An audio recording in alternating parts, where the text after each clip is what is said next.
United Nations human rights official has resigned over the agency's handling of the war in Gaza. In his resignation letter, Craig Mokaiba described Israel's actions as textbook genocide. He spoke to Gabriel Elizondo. Usually the most difficult part of proving genocide is intent, because there has to be an intention to destroy in whole or in part a particular group. In this case, the intent by Israeli leaders has been so explicitly stated and publicly stated by the Prime Minister, by the President, by senior cabinet ministers, by military leaders, that is an easy case to make. It's on the public record. But it's important that we start using the language that the law sets out. Just as, in recent terms, every major international human rights organization, Israeli human rights organizations, Palestinian human rights organizations, United Nations human rights mechanisms, independent mechanisms, have found that the situation in Israel and Palestine amounts to the crime of apartheid. The UN needs to get used to addressing these particular violations, just as we have in other situations. When we asked the Secretary General in his office about genocide, he won't use that term. He says, and previous Secretary Generals have said, that is for courts to decide.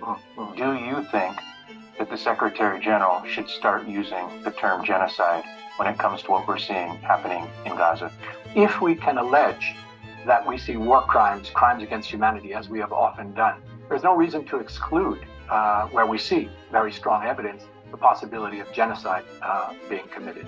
And I think you're going to be hearing that term more and more in connection with what we're witnessing in Gaza. But institutions, of course, have to go through the necessary steps before they can make that pronouncement. I, as of today, am an independent citizen, not carrying the institution on my shoulders. And I feel quite confident as a human rights lawyer in saying that what I see unfolding in Gaza and beyond is genocide. Joe Biden has recently said that after this conflict is over, we need to get back to a two-state solution.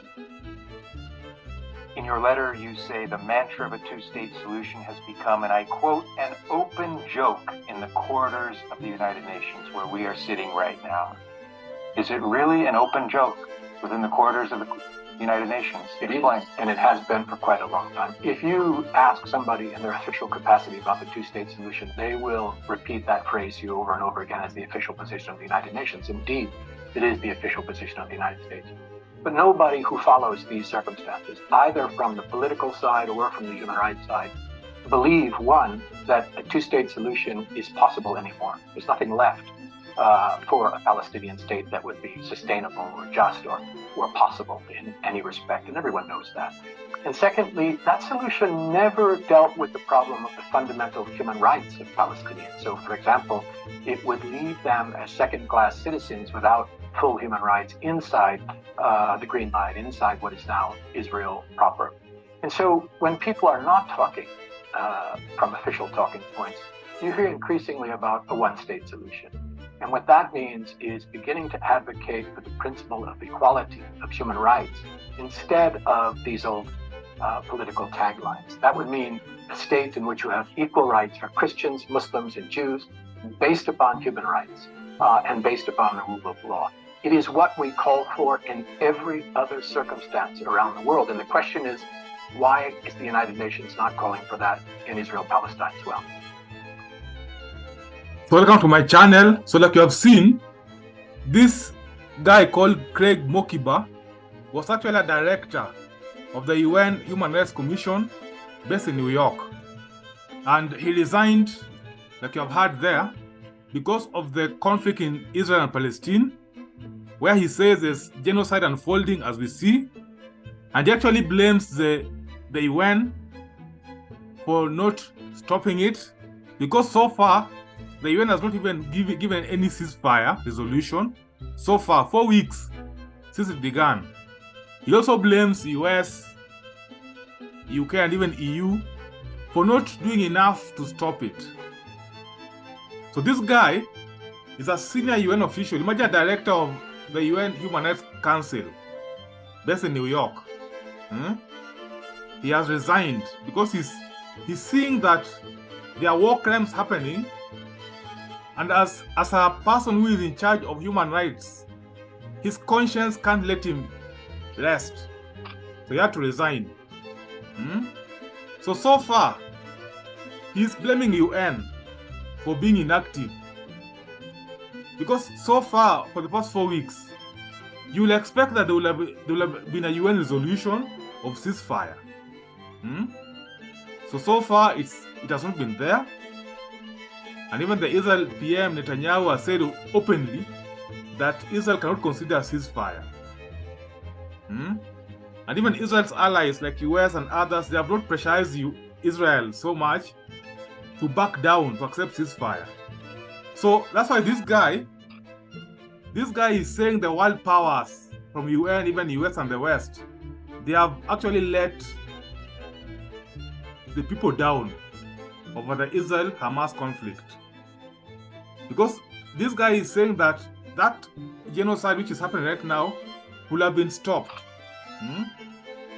That's why he's resigning.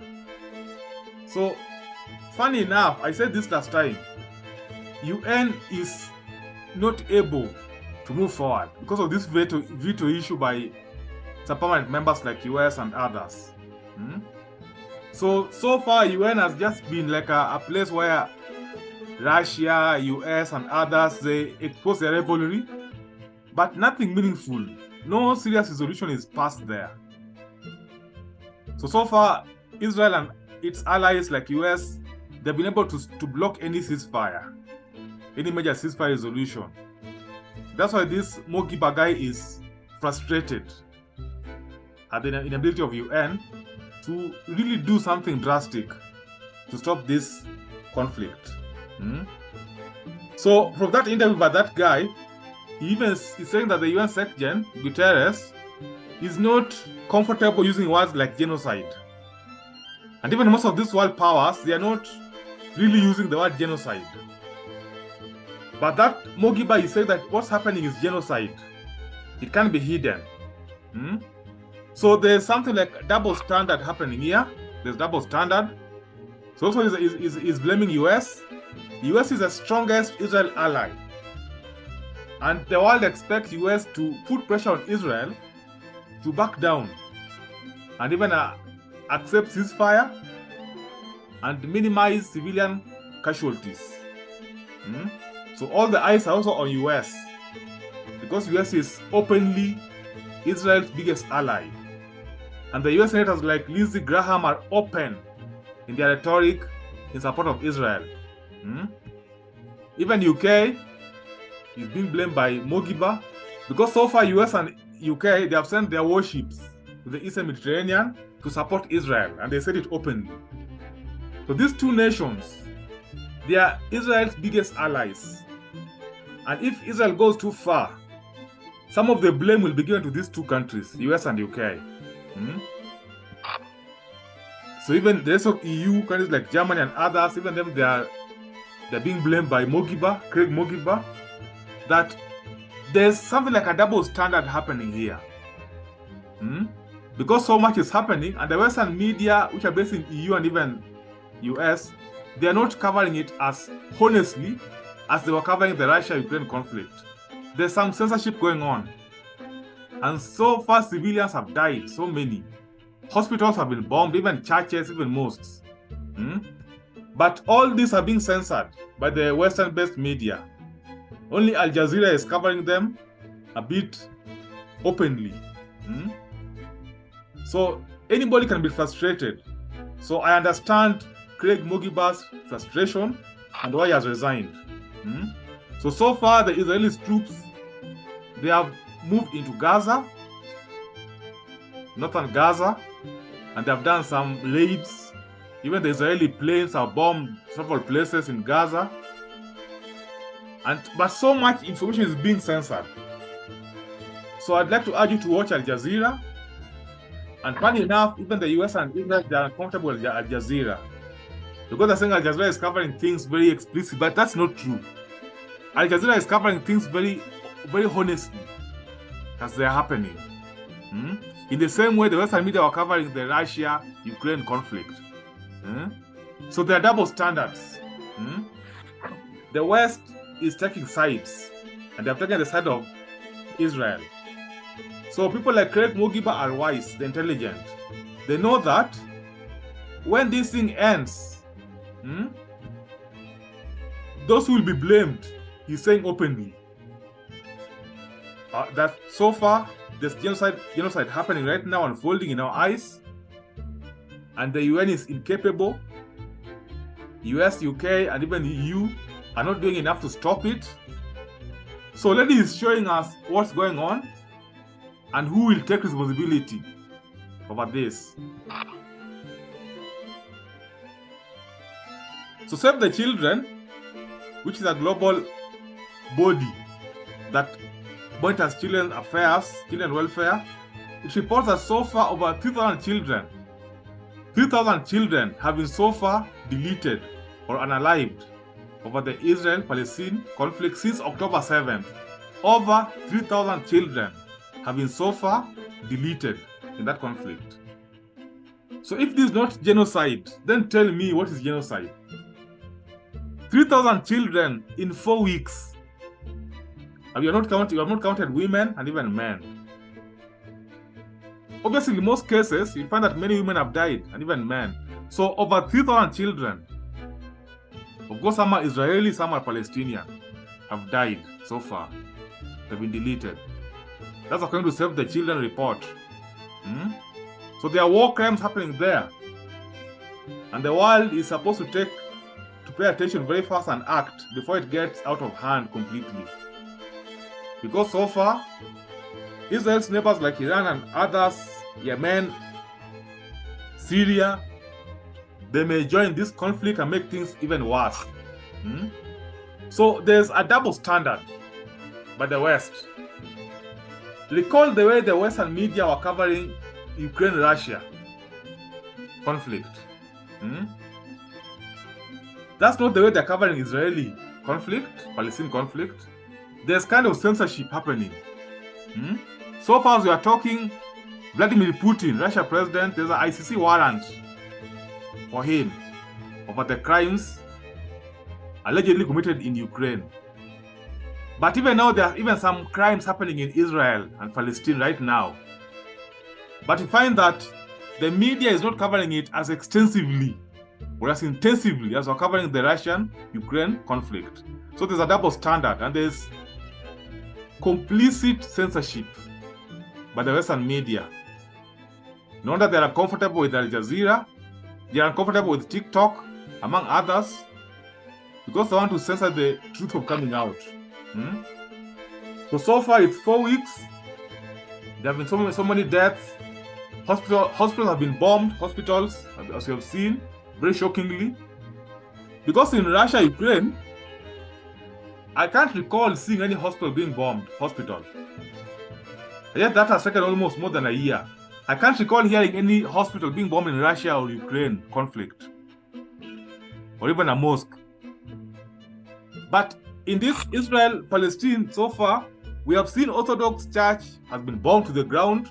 Hospital, one of the oldest in that area in Gaza, has been bombed. Mosques have been bombed. And in just 4 weeks only, over 3,000 children have been deleted. So try to calculate how many people will have perished if this takes on until next year. Like Russia Ukraine has now taken over a year.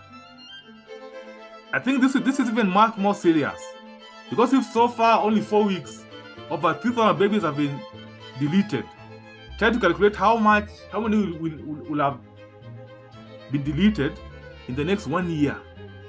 So this is much more serious than the Russia-Ukraine. Of course, every human life is valuable. We can't compare. We can't compare or even contrast. All human lives are valuable and precious. That must be saved.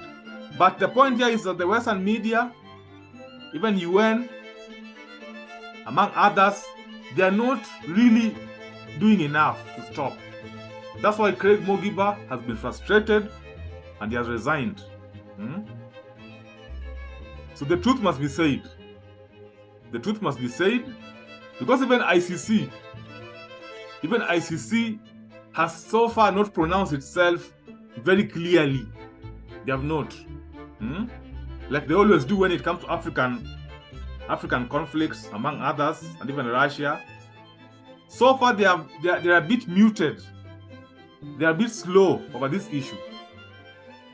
How many people will have to perish before these people act? And then UN is supposed to even be more proactive. Push for that ceasefire before this thing escalates and countries like Iran and others join in. That will make a third world war.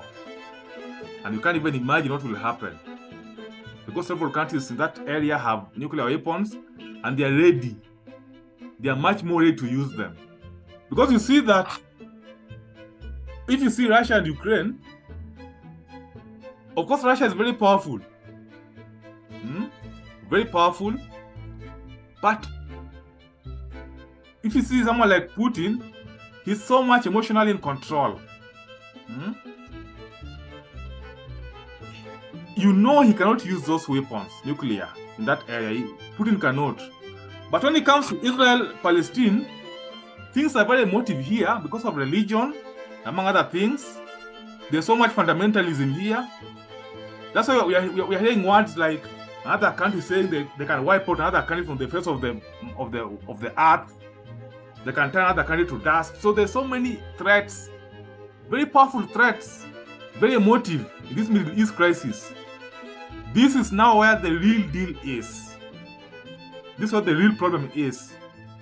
And most likely, this is where now the Third World War may emerge if this UN and even the West are still not very proactive. And the West is taking sides openly. This thing will get out of hand. So far, it has escalated because even Yemen has joined. We have had groups from Yemen who have sent missiles to Israel. So many countries are joining.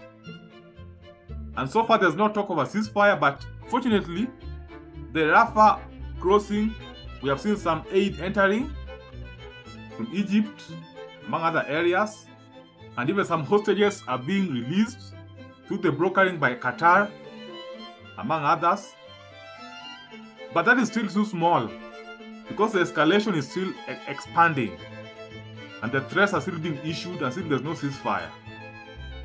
So we hope for the best, but that's all for today. Let me see your comment in the comment section, and otherwise, thank you very much.